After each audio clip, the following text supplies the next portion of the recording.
Of vector A on vector B, मतलब किसी एक वेक्टर का प्रोजेक्शन दूसरे वेक्टर पर, projection of vector A on vector B, vector A का प्रोजेक्शन वेक्टर बी पर क्या होगा। ठीक है, सुनिए प्रोजेक्शन का आगे मतलब क्या होता है वो थोड़ा सा समझिए कि प्रोजेक्शन का मतलब क्या होता है। प्रोजेक्शन का मतलब बाबू छाया या हिस्सा या भाग होता है, ठीक ना, छाया हिस्सा या भाग। जैसे सपोज करते हैं बाबू कि हमको ये आपका बुक है, ठीक है, और ये पेन ऐसे रखा हुआ है, ये पेन ऐसे रखा हुआ है, और कोई बोलेगा कि इस पेन का प्रोजेक्शन उस बुक पर कितना होगा। इसका क्या मतलब हुआ कि प्रोजेक्शन मतलब इस पेन का कितना हिस्सा, कितना पार्ट उस बुक के अलोंग कवर होगा, उस बुक के अलोंग कवर होगा। तो इसको निकालने के लिए क्या करना है, ये तो आप ऐसे बुक यहाँ पर समझिए, और ये पेन है, दो ही हाथ है, इसके और हाथ का जरूरत है ज़्यादा, सब है ना। देखिए नहीं आने का नहीं बनेगा, देखिए समझिए थोड़ा सा, ये एंड पॉइंट है बाबू, एंड पॉइंट यहाँ से परपेंडिकुलर गिराइएगा इस बुक पर, फिर यहाँ भी एंड पॉइंट है, ये परपेंडिकुलर गिराइएगा। तो हम इस बुक को थोड़ा सा हटा लेते हैं, रिमूव कर लेते हैं, ठीक ना, और थोड़ा सा आपको ऐसे समझाते हैं। देखिए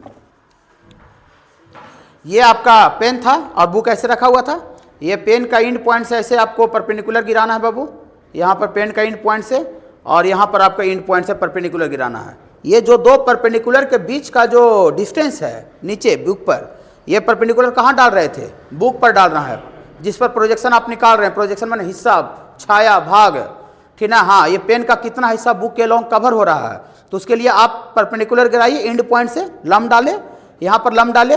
ये परपेंडिकुलर के बीच का जो डिस्टेंस है बाबू, ये देखिए, ये वाला हाथ तो दो ही को नहीं तो कैसे बताएंगे, ठीक ना। ये परपेंडिकुलर के बीच का जो डिस्टेंस है ये वाला, इसी को बाबू प्रोजेक्शन बोला जाता है ऑफ वेक्टर दिस, माने ऑफ ये पेन दिस ब्लैक वाला का ऑन बुक। समझ बाबू। हाँ देखिए यहाँ पर इसी को हम समझाते हैं।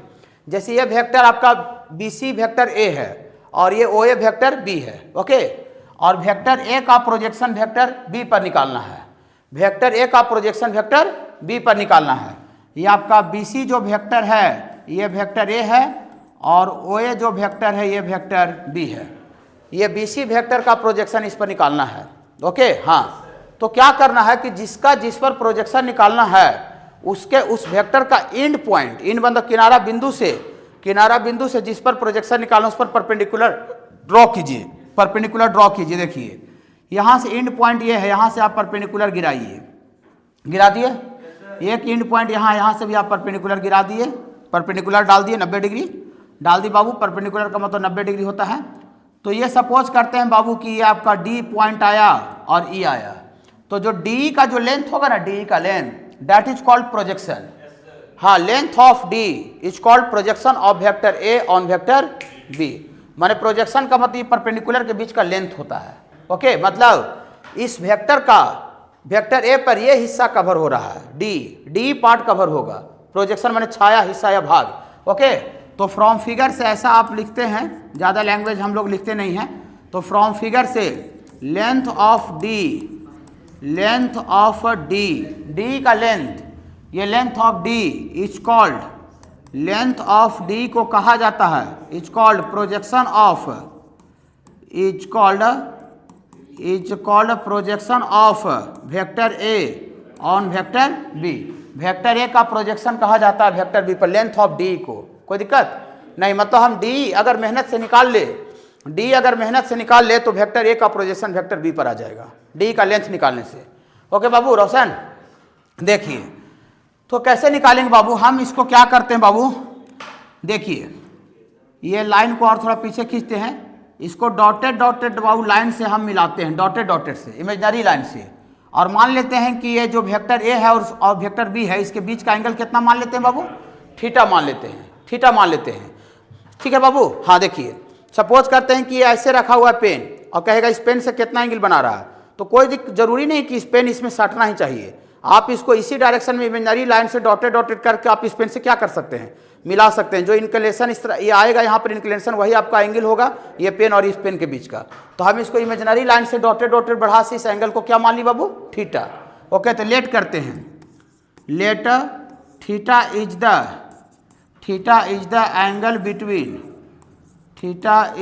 Angle between vector A and vector B, okay बाबू। हाँ, तो थोड़ा सा फिगर पर नजर रखिएगा बाबू, यहाँ से भी हम इसको मिलाते हैं बाबू ऐसा, और इसको कुछ एफ बोलते हैं। अगर ये अगर एंगल थीटा है तो ये भी एंगल क्या होना चाहिए, थीटा। दो पैरेलल लाइन को एक लाइन कट करता है तो ये आपका करस्पॉन्डिंग एंगल थीटा थीटा बराबर होता है बाबू। ये 9-10 का कंसेप्ट है, ठीक है। हाँ, तो यहाँ देखिए फ्रॉम फिगर से बी एफ सी कैसा ट्रायंगल है, बी एफ सी वाला राइट एंगल ट्रायंगल का। यहाँ 90 बन रहा है तो यहाँ भी क्या बन रहा है, 90 डिग्री बन रहा है। तो फ्रॉम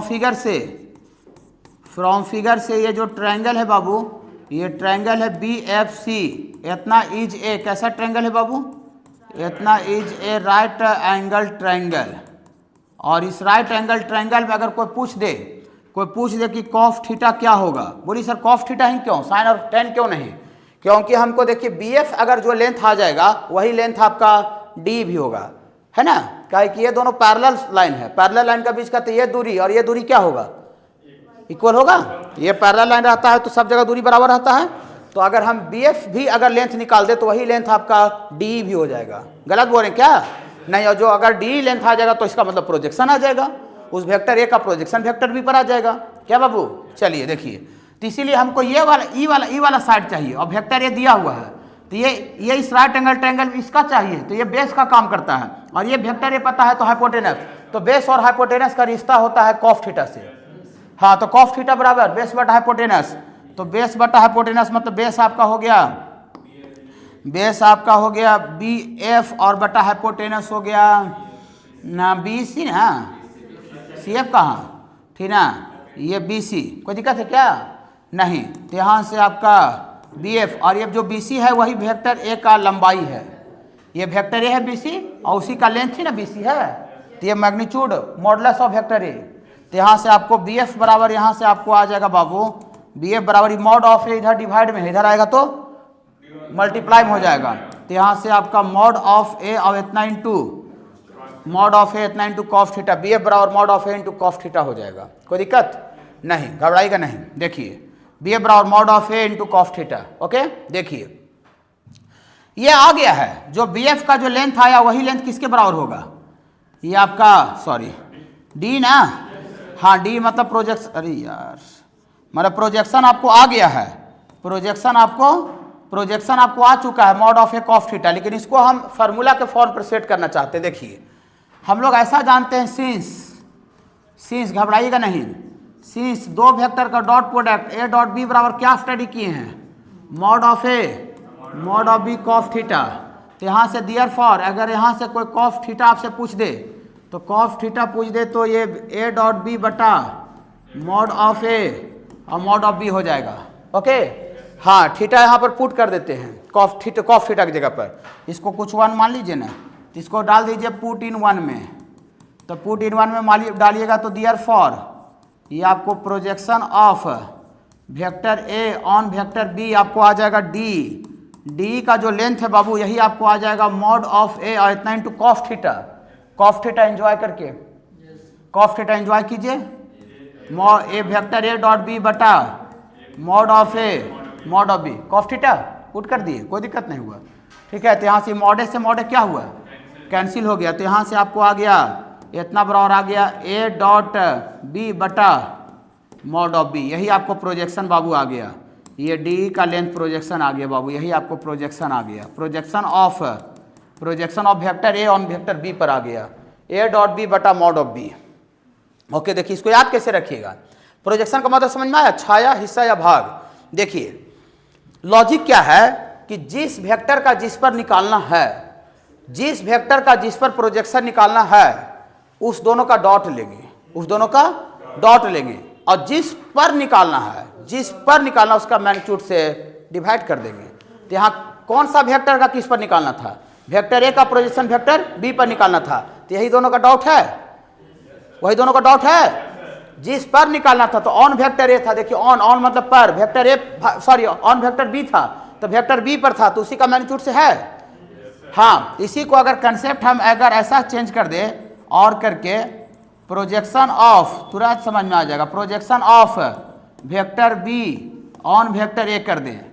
हाँ, तो जिसका जिस पर है उसका उसके साथ डॉट, तो बी डॉट ए बोले चाहे ए डॉट बी बोले, डॉट में कोई दिक्कत नहीं होता, दोनों बराबर होता है।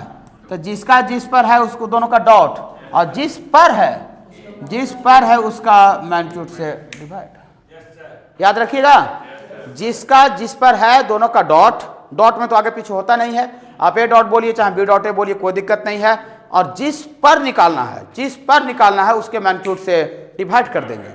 अगर वेक्टर बी का प्रोजेक्शन ए पर है तो बी डॉट ए या ए डॉट बी कोई दिक्कत नहीं है, लेकिन जिस पर है ऑन वेक्टर ए है तो बटा मॉड ऑफ ए होगा। यहां पर ऑन वेक्टर बी था, थ्योरी में ऑन वेक्टर बी था तो बटा मॉड ऑफ बी था। और प्रोजेक्शन का मतलब समझ में आया? प्रोजेक्शन का मतलब छाया हिस्सा भाग होता है, मतलब इस चीज का इस पर कितना हिस्सा पड़ेगा, तो उसके लिए परपेंडिकुलर के बीच का लेंथ को हम लोग प्रोजेक्शन बोला गया है। ओके बाबू, ओके, इस पर तुरंत क्वेश्चन कर रहे हैं, तुरंत समझ में आ जाएगा। और इसमें आपका फाइंड प्रोजेक्शन निकालना है। प्रोजेक्शन मतलब वही छाया हिस्सा भाग, प्रोजेक्शन निकालना है ऑफ 1 नंबर में, ये वेक्टर ए का प्रोजेक्शन निकालना है ऑन वेक्टर बी, और दूसरा नंबर निकालना है बाबू ये वेक्टर बी ऑन ए। दोनों क्वेश्चन एक ही में है, ठीक है, रोमन में 1 और 2 देखिएगा, सारे बच्चे देखेंगे। Projection of vector A on B 1 number में है, तो 1 नंबर लिखेंगे प्रोजेक्शन ऑफ, ये आपका projection of vector A on vector B न बाबू, तो जिसका जिस पर निकालना है उन लोग दोनों का डॉट, और डॉट में तो आगे पीछे होगा नहीं, ए डॉट बी लिखे चाहे बी डॉट ए दोनों का वैल्यू सेम होता है, लेकिन जिस पर निकालना है उसका मैग्नीट्यूड, कोई दिक्कत नहीं, हमेशा के लिए दिमाग में छप जाएगा। ओके, तो दोनों का डॉट प्रोडक्ट ऊपर वेक्टर ए ऑफ बी दिया हुआ है, तो 2i और प्लस 3j और ये प्लस 2k और ये डॉट ये आपका i और ये प्लस 2j और प्लस k और बटा मॉड ऑफ b। तो b का मैग्नीट्यूड, वेक्टर का मैग्नीट्यूड पढ़ाए हैं, i का कोफिशिएंट का स्क्वायर, j का कोफिशिएंट स्क्वायर और k का कोफिशिएंट स्क्वायर का ये। अब इसमें आपका दो वेक्टर का डॉट प्रोडक्ट बोलिए, i वाला i के साथ गुना, तो 2 में 1 से गुना होगा 2, 3 में 2 से गुना होगा, 2i नहीं होता है, i का कोफिशिएंट गुना होता है, 2 गुना 1 2, ठीक है, और 3 इंटू 6 और 2 इंटू 1 2, डॉट प्रोडक्ट कर लेते हैं ना, और बटा में ये रूट अंडर कितना हो जाएगा 6 हो जाएगा, तो यहाँ 4 2 6 2 8 और 2 10 अपॉन रूट 6 कितना लिखा हुआ है देखिए तो,